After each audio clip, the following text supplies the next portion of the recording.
Dancing Ya Loonies Ya 2007.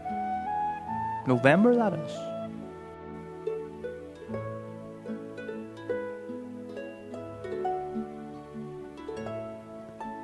Once upon a time, in a land far, far away, in a little place called Ballyvaddy, there was an aging supermodel. And she had an idea.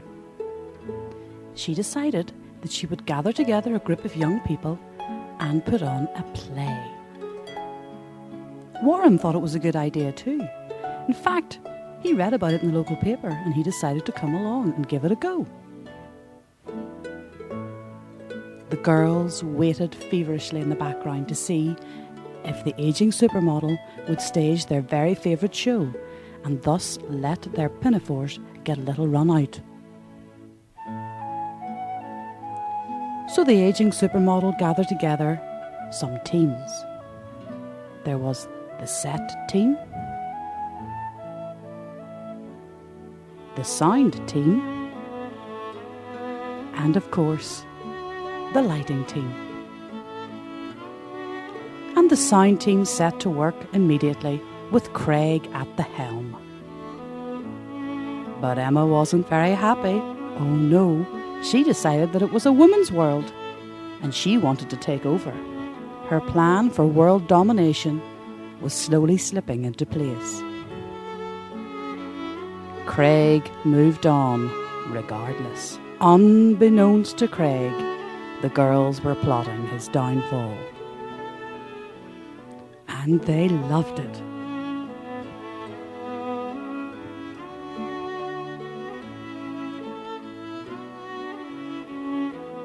Hannah was most excited. It meant that she could do some knitting. Lisa, not so excited. She was fed up lugging turf in and out of the houses. Gavin and Jordan were mesmerised by the idea. Oh, those lovely young ladies on stage. How will we ever cope? Jonathan had a plan.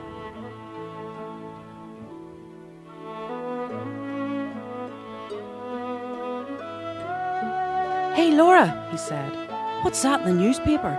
Is it all about this new play, Dancing Ya Loonies Ya, at the grammar school? Yes, said Laura, just like that. Yes, it is. I know, said Jonathan. Why don't we try and get the lighting team together and set up a really good production? Let's get Arjun involved. Mr. Laird felt the reins of power slowly slipping from his hands.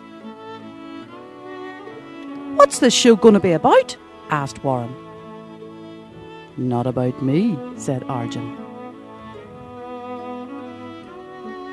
Scott, meanwhile, just didn't give a damn. Look, everybody, it's me and I've got my costume, said Warren. So let me tell you all about the story of Dancing Ya Loonies Ya. It focuses on a wee house, and in this wee house there are 5 sisters. Over to you now, Rachel, to tell us the rest of the story. Hang on a minute, said Rachel. Not until I find what I've dropped here on the floor. Sst, said Stacey. Come here, Lisa. I've got the magic bucket. Lisa didn't care. Hello, everybody, said Devlin as he looked left and then right, obviously on the lookout for a woman. Hey girls, come here. Will there be a bit of dancing in this? Said Hannah. Why? Said Stacey. Sure, Devlin's on the lookout for a woman. We'll all give it a wee go and see which one he chooses. And so, the happy family of Dancing Ya Loonies Ya was created. The ageing supermodel, however, quickly learned that there was an ageing, balding chap trying to get in on the act too. And he was also quite hungry. But being the thoughtful ageing supermodel that she was, she said to herself, I could use a man like him around the house, keep him in. Nevertheless, the family lived together in Ballyvatty and managed to put on a very good show. Until, that is, people started imagining all sorts of things. The first one was Naomi. Naomi didn't know what it was that she had in her hands, but she knew it was a dangerous weapon. Then Daniel picked it up. Somebody forgot to tell him that they'd moved his drum. The next one to fall by the wayside was Rachel. She started talking to people. But Stacey had her bucket, and that's all that mattered. Daniel, however, still didn't realise that somebody had moved his drum. That someone might have been Arjun, but we don't know. Arjun, wake up, said Warren.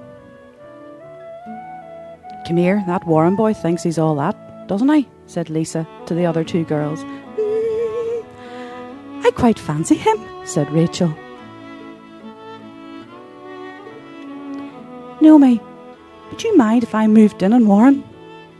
Not at all, Rachel. Go you right ahead, said Naomi. And anyway, I've got my quinine here. Sure, I'll be all right with that. Stacey was still thankful that she had her bucket.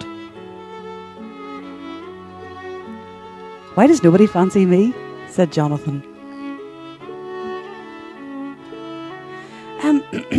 Ladies, said Daniel, I'm just here to check one wee thing with you. Has anybody seen my drum? Who cares about the old drum, said Stacey, as she was about to send us another postcard from her trip. Now, girls, if we all join hands and run around the stage, everybody will think it's wonderful, and they'll think it's really good dancing, and so it will be. Meanwhile, Naomi was having trouble getting the dog poo off her shoe. Exhausted by their dancing, the girls resumed their tasks once again. Lisa, also on the lookout for a man, went to the doorway to see if she could see anybody. Hannah went back to her knitting. Naomi didn't care, and Stacey was lamenting the disappearance of her bucket. Devlin, on the other hand, was having an absolute field day, posing like a catalogue man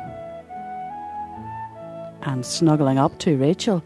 This could be the one, he was heard to say. Unbelievable. And then he took her in his arms and danced her round the stage. Obviously it didn't work. Naomi was inconsolable. I thought Devlin fancied me, she said, hanging her head in shame and embarrassment. Don't worry, Stacey. I know exactly what you're going through. Sure, haven't I lost my bucket? I might be able to help you there, ladies, said Daniel, still in that accent. Must be very sore in his throat. Could you help me? Said Rachel. Devlin's sniffing round me and it's really embarrassing now. Well, I'll certainly give it a go, said Daniel. I'll see if I can sort out your problems. There's plenty of backstage crew here, girls, to go round everybody. And Stacey, I'm sure we'll get your bucket back for you. And with that, the girls were jubilant. And they ripped and they roared and they yahooed. And dancing at Lughnasa was a total success. And everybody was as happy as Larry. Where'd that baldy guy go?